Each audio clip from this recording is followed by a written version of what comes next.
question, though. Zeri's still going to be left open. We'll see if they opt to take that in this situation. I'll have to see. No, Shadow going with the Viego. He likes the Viego. Wukong's gone. Feels like a good matchup.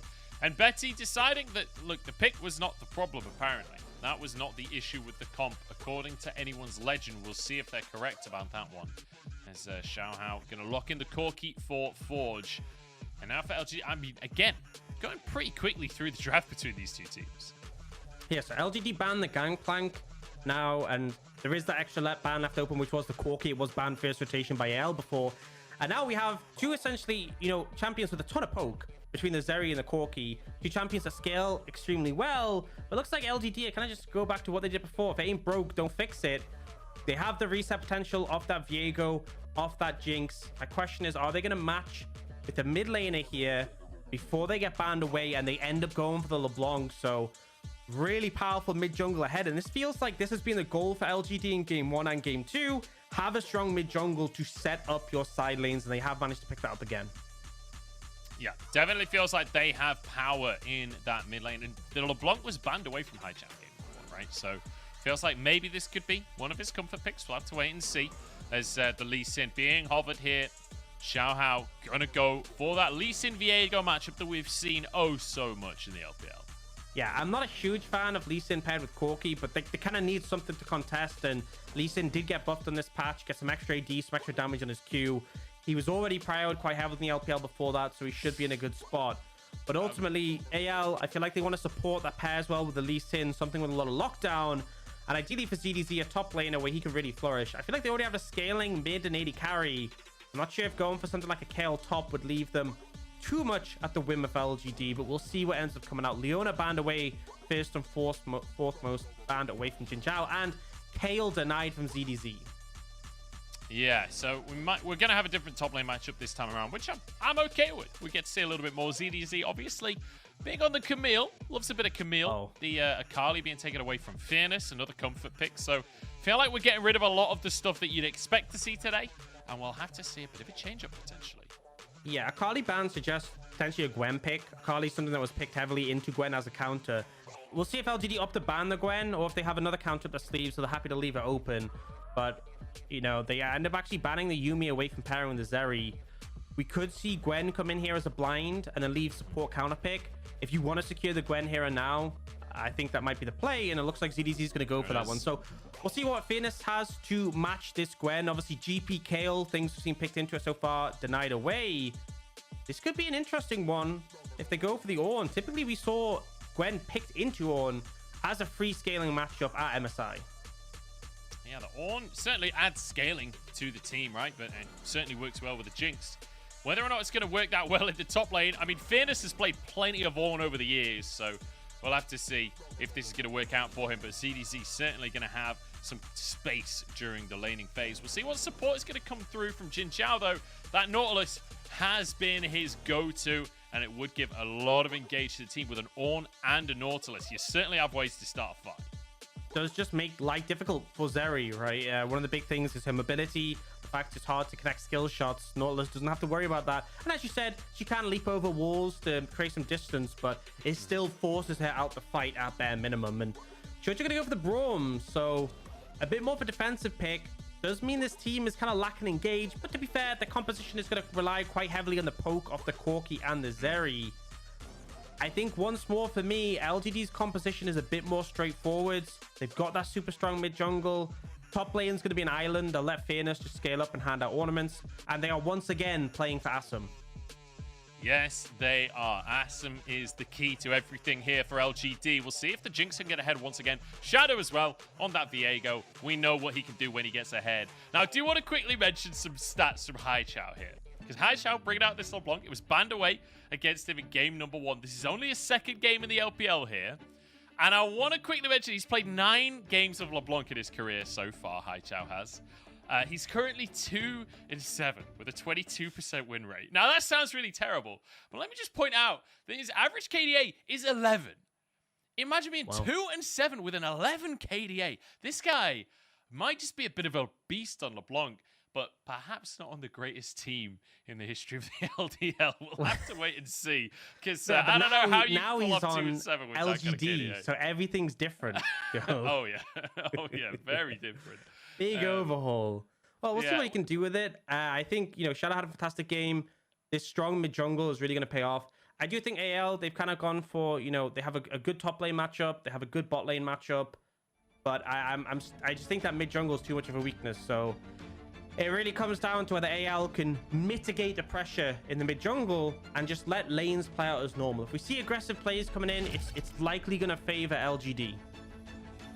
Yeah, we'll see if LGD can find that earlier. And remember, LGD managing to sort of stay even in the gold, even though all of that pressure went up towards ZDZ from AL. He got a lot of gold from those plates. It was traded onto Assum down in the bottom side. LGD could well look to do a similar thing here with an Ornn up in the top side. Still going to be playing that weak side for Fearness. And Shadow and Hysterics. We'll see if they link up with JinJiao again and play for that kind of mid-jungle support trio that we saw in game number 1.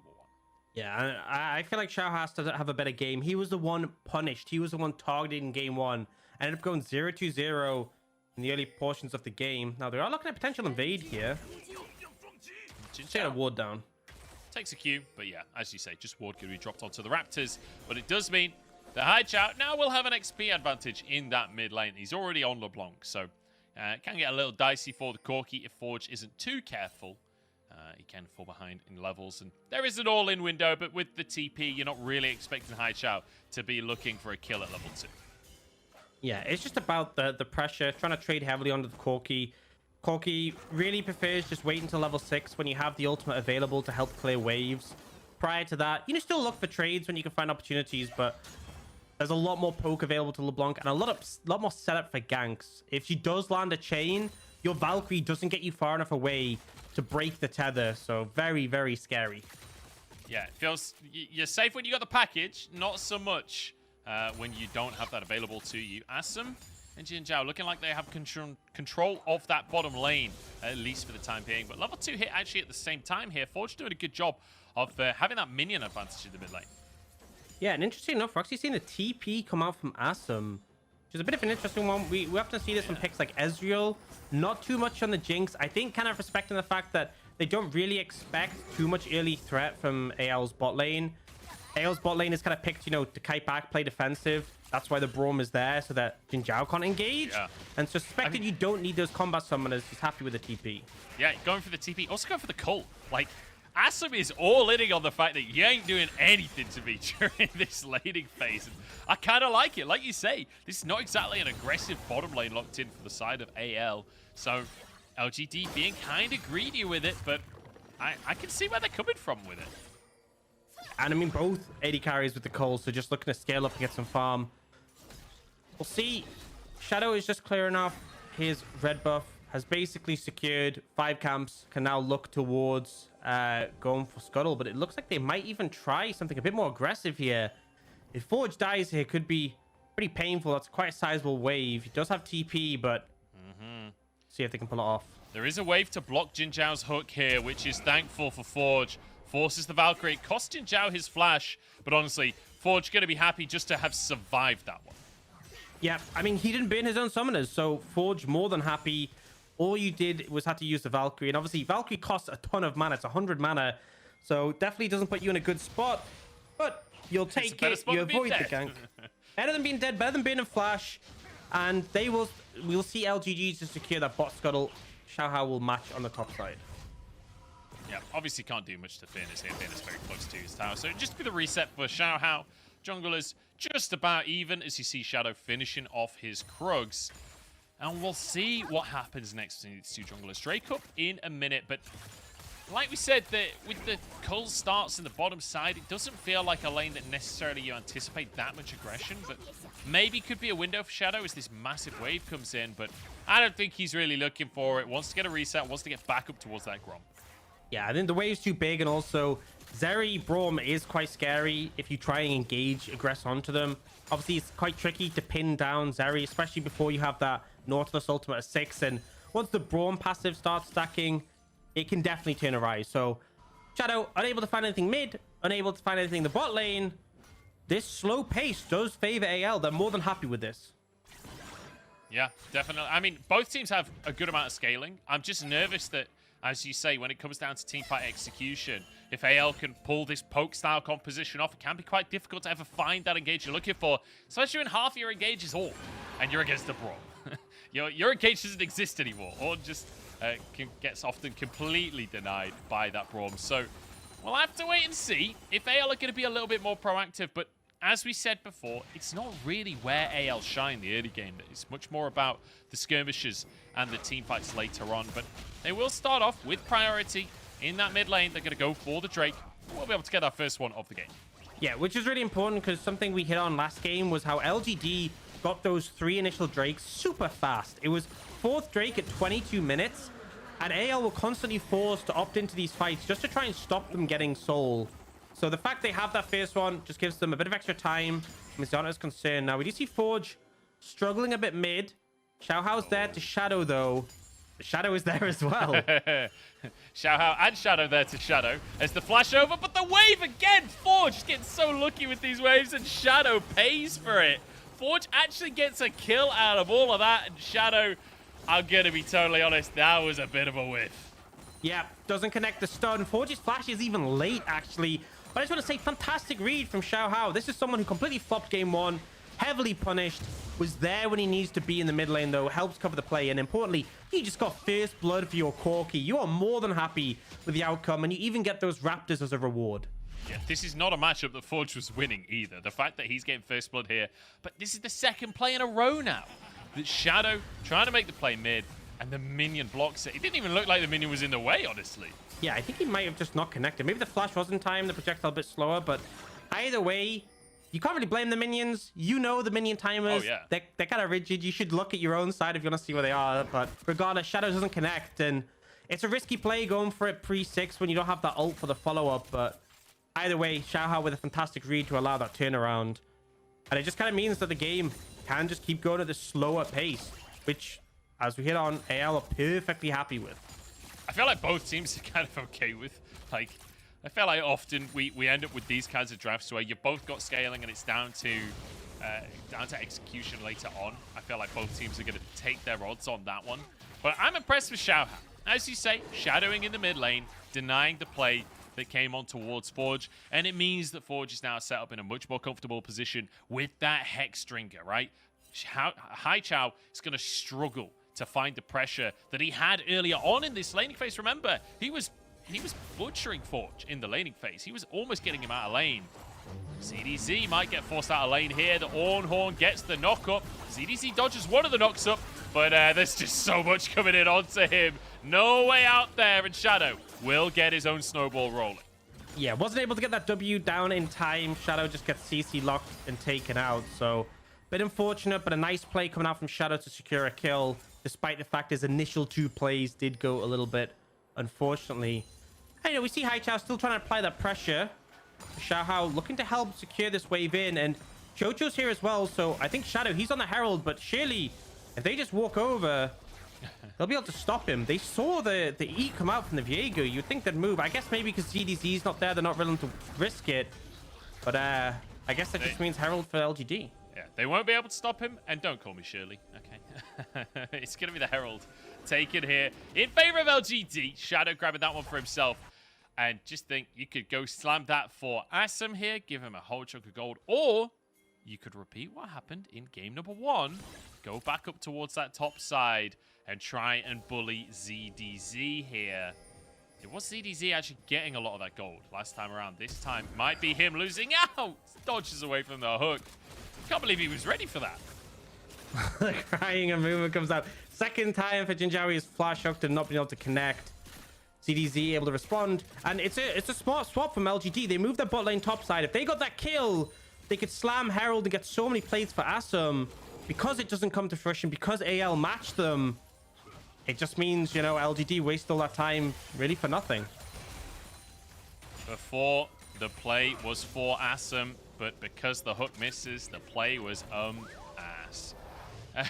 We're going to see the bot lane's reset. I don't know why I made that joke. It just sounded funny in my head. Terrible, terrible stuff here. But we are going to see the bad by my reset down standards. towards the bottom side. Yeah, the Corki.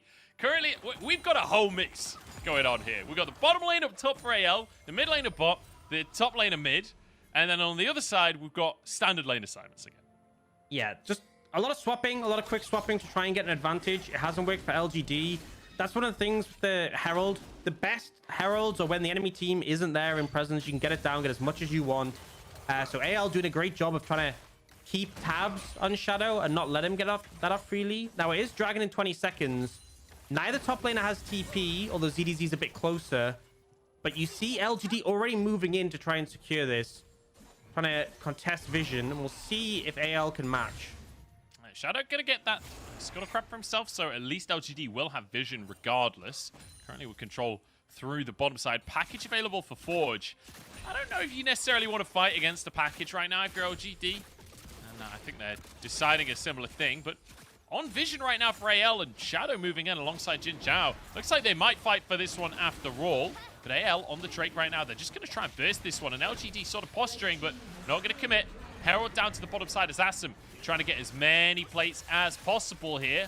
The laser going to go slightly wide. That's going to be 4 plates for LGD in the bottom side. Very nice.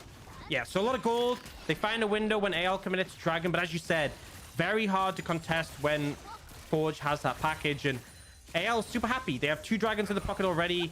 It's an Infernal Soul, which I'm going to be real. Best case scenario for AL, I feel, in the fact that they already have so much poke.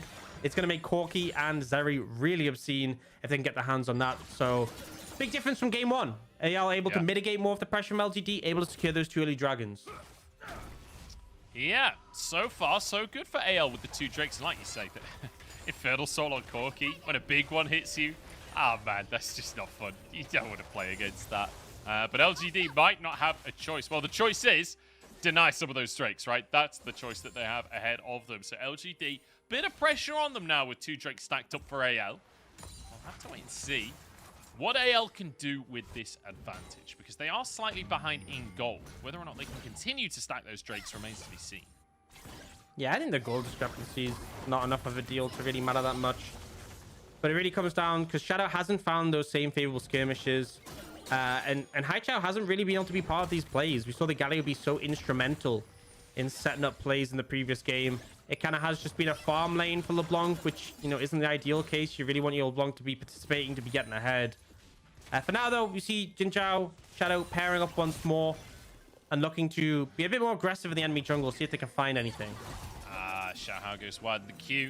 It means Fearness is completely safe on the top lane play.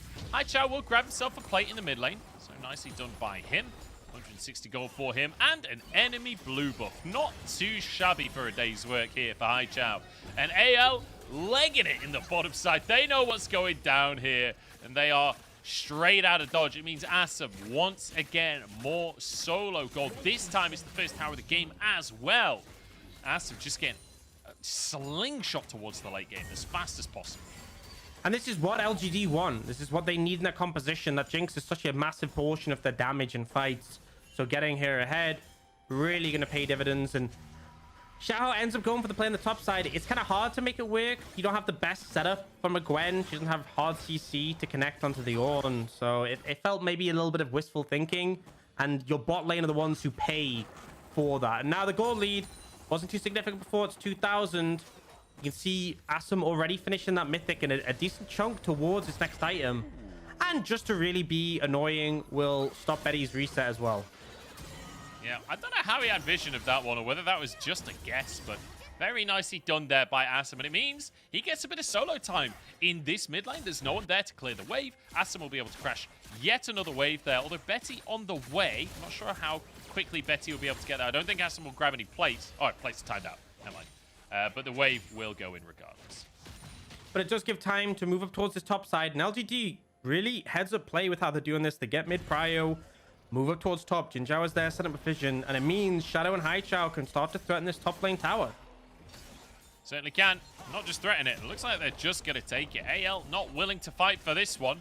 And LGD extend this gold lead a little bit further. Haichao going to get the local gold there. 175 in his pocket. And that's 25k, sorry, up against 23k right now. It's about 2,500 gold, all things considered, in favor of LGD.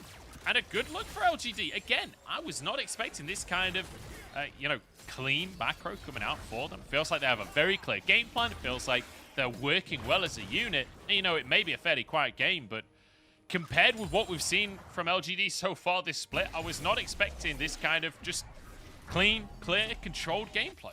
Yeah, not every player's worked, but when you're playing your macro well, you don't need like these individual pop-off moments. You don't need like every gank to work. As long as like you're making the correct macro plays, you'll still get an advantage, and that's kind of what's happened.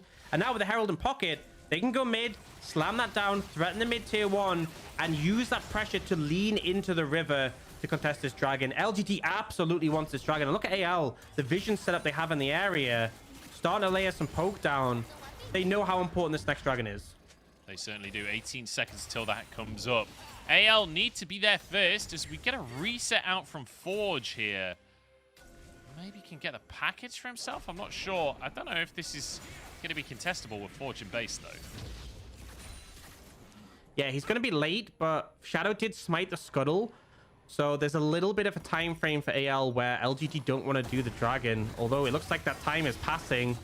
Yeah, LGD just going to burst this one. I don't know about that one.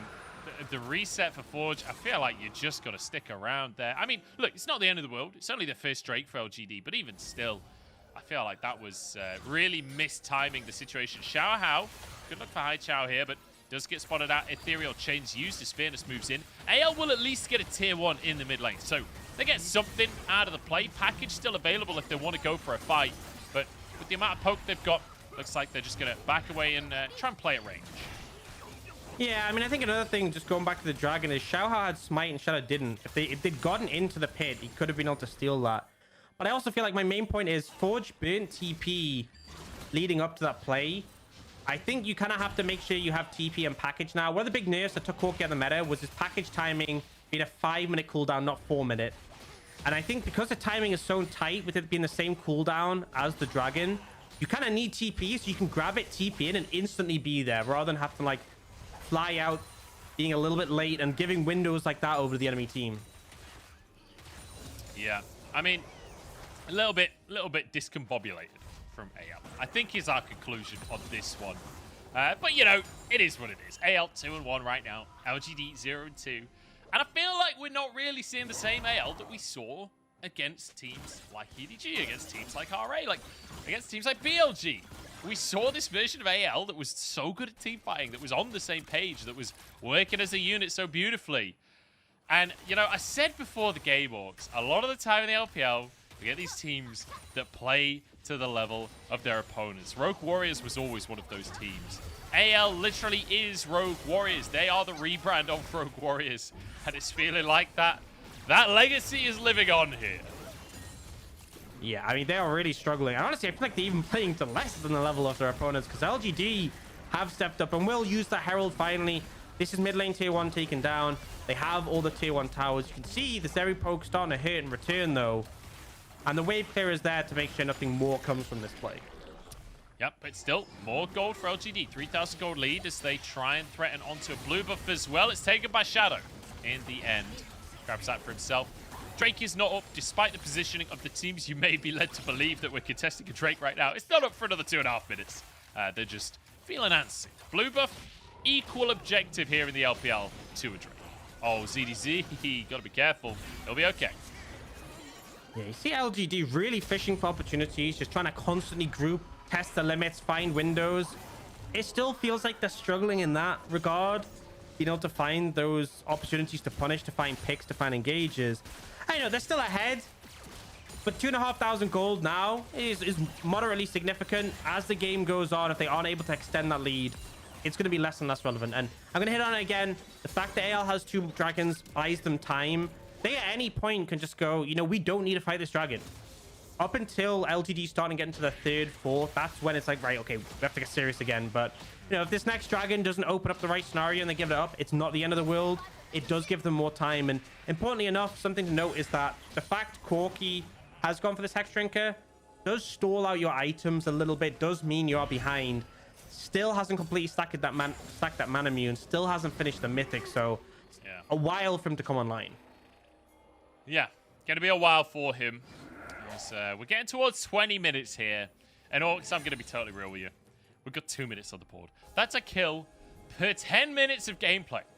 And as a play-by-play caster, this is pretty much my worst nightmare, especially as an LPL play-by-play. If the meta ends up like this regularly, you know, this has not been the standard for us so far this split, which I'm very thankful for, because I was worried that this was going to be standard. But 12-11 changing things, maybe. We'll have to wait and see. Xiaohao, bit of damage onto QiuQiu here. Now the back away from AL. TP, here we go. LGD making the play. And just as I ask for action, LGD deliver. Here comes the Ornn as Fearness looking to finish QiuQiu off. Xiaohao grabbing himself a kill. And potential Baron opportunity here for LGD. Yeah, it's risky. Into the Corki, into the Zeri. But it's very hard for them to approach. And this will be a quite quick Baron. So AL needs to get in and start layering down poke to make this happen. Xiaohao trying to keep Xiaohao away from the pit here. Betty moving over. Forge is there as well. 3 rockets in his canister. But with a TP coming out from ZDZ, LGD are going to be happy with that one. TP towards that top side means LGD can now move down towards the bottom half of the map instead. Although Shadow's staying on that top scuttle crab. But I think the rest of his team will be able to just solo this straight count. Shadow backs away. Vision is there for LGD, so no Baron threat available. And LGD, a very nice course of play here. Yeah, LGD can catch AL sleeping. And AL, I mean, as I said, they don't need to contest the dragon. They can just look away. They will even get Fearness's flash and should be able to pick up that tower on the top side. So it's not like they get nothing for this. They will completely mess out and even be able to contest the dragon off the back of this one. Yeah, I'm a little surprised that Fearness and Shadow stuck around at the Baron. I don't feel like that was necessarily AL getting Fearness's flash. And it was more LGD, like... donating it? Yeah, I don't really know why they were still there. They obviously can't do much on the situation. And AL weren't even starting the Baron. You had vision of the Baron. Like, yeah, I don't know. But either way, still LGD getting themselves a Drake. Nice bit of macro, and that's kind of been the highlight for me of this one. Nice macro from LGD. We'll have to see if they can continue. They now have those 2 dragons in pocket. Gold is 3,000, so still kept within a reasonable amount.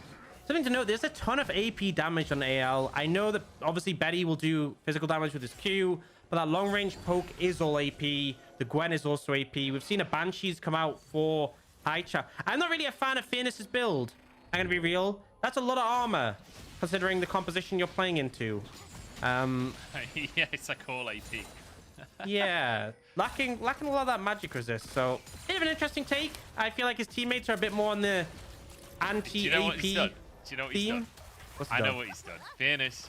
He's alt-tabbed. He's typed in one of these websites. I won't name a website because, you know, it's a fierce competition out there. But he's got on one of these ones that just statistically says, this is the Ornn build, but the highest win rate. And he's just slammed it straight away. He's like, yeah, I know which website. It's promunch.com, isn't it? That's it, promunch.com. You heard it here first, folks. Yeah, he's like, you know what? If EU West Plat Plus players are winning with this build, then that's the build for me. Yeah, well, checks out. he's really invested heavily into that. And I mean, the attack speed still going to have value, as is the Grievous Wounds, which, you got to remind you, Grievous Wounds has been nerfed. Still seeing pretty heavy investment into it by Shadow in particular. Has gone for that Chemtech Putrefy now. Not Putrefy, the Chempog Chainsword, I think it is. It is, yeah. Yeah, and they did buff it a little bit to make up for the nerfs to Grievous Wounds, but this isn't really important when there's a Baron going on. Yeah, Xiaohao. Tiny bit of damage onto QiuQiu. Can they make the poke stick? Apparently so. QiuQiu are going to be forced away. 2.5 minutes on the Drake. The Baron toyed with, but LGD, they were just looking for a free Baron, right? If there's no contest from AL, then they just go for it. But AL respond appropriately, and it means everyone backs away. And Orcs, we go back to the status quo. We return to just ping-ponging waves between our laners here. It's 3 towers to 1. It's 2 Drakes apiece. It's only a 3k gold lead. There's an attempted rocket from Assum. Goes for the red buff. And that's the kind of game this is. When Jinx ult is happy to be used to try and steal a red buff, that's how you know you're not getting any fights anytime soon. Whoa, look how much that ward is sparkling, by the way, that control ward. Did you see it? Just like... It's because it's been up for 5 minutes. He just placed that one, though. I think it was like the animation of placing. I don't know. Some fancy right. wood. Yeah, I mean, But you do regardless... if you get a control ward up for 5 minutes, if you click on it, it gets an award. It gets a little medal called the Distinguished Ward of Awareness or something like this. I can't remember. Maybe I need an award of an awareness. Maybe it was already down. Who knows? Either way, we do finally see something, though, is Mythic comes in for Forge. He has that Leandries. Especially if the enemy Ornn is building full armor, that is going to do a lot of damage to him on top of everyone else in the enemy team. We have 2 items for ZDZ on that Gwen. Eddie is working on his 3rd item right now. So these are all positives for AL. I feel like they can start to feel a bit more confident in terms of contesting. And with a minute until that dragon, we kind of said they were happy to give over dragons before. We are now looking at a scenario where LGD will be overtaking, will be getting that 3rd, will be getting the soul point. And a 4 Infernal Dragon Soul, very scary. So I think now is the point where AL need to get serious. Yeah, we need to see some serious play out from AL. They need to contest this Drake. I just want to quickly mention before the Drake fight kicks off, Orcs, I want you to start making YouTube content. I'd love to see a series where you're like the build doctor or something, and you get clips like this from Fearness, and you tell us exactly what Fearness should have been building in this situation. And I would love to see that kind of content, but so far, yet to see any YouTube content from you. Is this a call out? Yeah, this is straight up call out. Like, you brought me here on cast today just to call me out on my lack of YouTube content. Wow. Yep. We need more analytical LPL content out there, and you're the man for the job. Here we go, though. Spotted out RAL as the TP comes through from CDZ to join the rest of the team. And now we might get a 5v5, Orcs. We might get the kills that we are all craving in this game. Fearness trying to walk forwards. He is, you know, he's got a lot of armor, but he gets a lot of AP. In goes Xiaohao on the back line. A lot of poke damage down. Here comes the Ornn, and the Braum faced the wrong way, but it doesn't matter. Betty down to half. He's actually going to chase Xiaohao. The cooldowns are there as LGD pushing on the front side. And this is a beautiful fight from LGD as they just take AL down one by one. Xiaohao playing distraction. Betty falls, almost gets Assum, but can't quite finish the kill. This is gorgeous, and LGD show us that they know how to team fight too. Yeah, I mean, just decimation there. Really nice team fight coming out from LGD. I think AL completely misplayed that, and now they can pick up that 3rd dragon, and I think they're going to head over to Baron as well. Fearness even resetting to TP into tank, so should be the clean sweep for LGD in terms of these objectives, and the gold lead now blown wide open. Oh yeah, not only the gold lead, but also 3 Infernal Drakes. Like, Infernal Soul's bad enough. When you got 4 Infernal Drakes as well, it's nightmarish. Second of the look is AL. I don't know why they're trying to just 5v5. They're the poke. Yeah, I mean, the Braum shield does block the ult, but so much damage done, so much burst from Xiaohao chunking out targets. The LeBlanc playing this beautifully. And Forge, you know, the whole point of the Corki is poke. And he really didn't lay down too much poke. I think he hit like 2 or 3 rockets in that whole fight, and they weren't really onto important members. So just not doing much. Eddie still struggling to get any good W's off on the Zeri. And to be brutally honest, Shadow picks up the Zeri, instantly lands one on 2 people. Feels like he's doing a better job in this one already. And now we're at this point where Jinx, 3 items plus 2 components, super strong.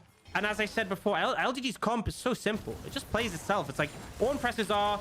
Okay, that's a bit of an overstatement, but still, it's a lot simpler than AL's, who needs to like structure for the poke, play defensively.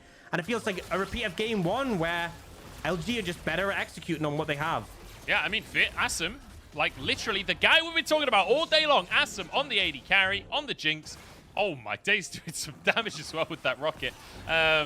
He could just sit back. Fearness is there in front of him, and yes, Fearness doesn't have that much MR just yet. Now finally picking up a Negatron cloak. He's still going to be beefy. He's still got over 3k HP to just stand in front and body anyone that comes near, while Shadow and Xiaohao play disruption on the backside. Assum could just free fire that entire time. And now with the Baron, this becomes very difficult for AL to defend. Yeah, and I mean, the Corki's just not really doing much damage. Even if Fearness, like the Leandries burn did actually get nerfed on this patch. If anyone doesn't know, the flat burn got nerfed. And it feels like the rockets are tickling. He doesn't like have that extra burst of magic pen from Ludens. They've learned. Look at this. They're not pushing the wave. They're syncing up the waves, Orcs. Oh, that's my progress. God. This is progress. game 2. We're witnessing learning. right in front of our eyes. And now, look at the pressure. Look how hard it is for AL. They're all grouped as 5 bot. And look, oh my, it's beautiful. What a time to be alive. What a time to be alive. LGD learning from game to game, getting better as the series goes on. And look, we said that any other teams today going to be absolutely desperate to get wins on the board. And LGD doing it in style, but here we go. Assum engaged upon, or not, as the front line just drops. And AL have nothing left in the tank. 1 by 1 onto the chopping block. A triple kill for Assum as Forge tries to escape. Assum, can he get the auto? Oh, he turns golden. That's going to be the quadra. Easy peasy for Assum. And LGD, Hysterics comes in, and everything looks magnificent. And it's the first win on the board for LGD, and in a manner that looked easy. Look how hyped Shadow is, standing up instant, like, yeah, let's go. I mean, this was a fantastic series from them. I know a lot of people, you might look at AL and be like, yeah, this isn't exactly a top of the table team. AL have looked good so far.